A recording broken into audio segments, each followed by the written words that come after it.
Buya, saya mau bertanya mengenai jual beli emas secara online. Penjual online menawarkan barang yang bukan miliknya kepada pembeli. Kalau ada yang membeli, maka penjual itu baru membeli emas tersebut di toko dengan mengambil keuntungan. Sedangkan sepemahaman saya orang awam, jual beli emas haruslah ada barang dan ada uang. Akan tetapi bagaimana dengan fenomena jual beli emas secara online yang sedang menjadi tren sekarang? Mohon arahannya Buya agar kami tidak tersesat. Baik. Pemahaman Anda sebagai seorang awam yang benar.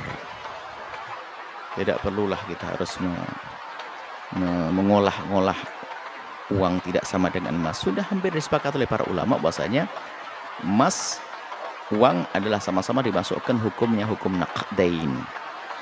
Kalau sudah naqdain, emas perak dan termasuk di dalamnya adalah uang. Kalau orang transaksi emas dan perak atau uang dengan emas, maka di situ harus ada namanya serah terima. Serah terima. Jadi harus ada khulul sama taqabud. Jadi dalam transaksinya harus diucapkan kalimat kontan. Kemudian dan juga harus diserah terimakan langsung. Khulul sama taqabud. Kalau khulul itu dalam transaksinya. Jadi aku beli emas kontan dan harus diserah terimakan juga saat itu. Kalau tidak akan masuk wilayah riba. Dan ingat, riba tidak harus selalu dirugikan. Ada ribanya riba tempo. Ada ribanya riba fadl. Ada riba yat. Riba yat itu adalah di saat saya membeli emas, saya bawa dulu emasnya, bayarnya nanti. Yat, karena tidak yad dan biyadin. Saya tidak menyerahkan uang dan emas saya ambil uangnya nanti. Biarpun tidak dirugikan itu. Tidak dirugikan, contohnya apa? Ada bos kaya raya masuk ke toko emas Anda, lalu dia tertarik, wah ini kalungnya bagus buat anak saya. Aduh, kebetulan saya nggak duit. Nggak apa bos, nanti gampang duitnya, transaksi. Duitnya nanti, nggak sah. Masuk riba, ribanya ribayat. Ribayat. Kemudian ada lagi namanya nasiah. Ribanya adalah karena apa? Di dalam transaksinya itu adalah tidak dibuat kontan, nanti bayarnya. Aku beli sekarang, bayar nanti, nggak boleh. Maka jual beli emas, maka termasuk kredit emas tidak diperkenankan. Karena apa?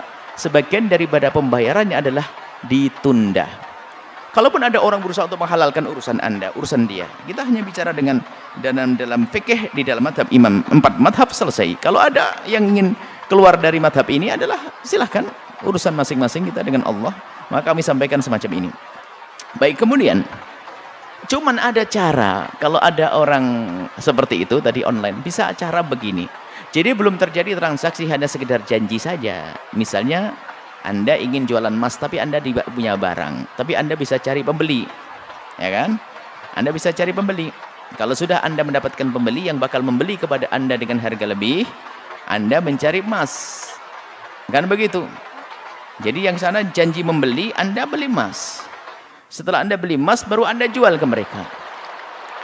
Anda jual kepada orang. Jadi jangan sampai terjadi transaksi yang uangnya tidak dibayarkan kontan dan juga tidak diserah terimakan secara kontan, dan juga dalam transaksinya tidak kontan, itu tidak diperkenankan. Masuk riba.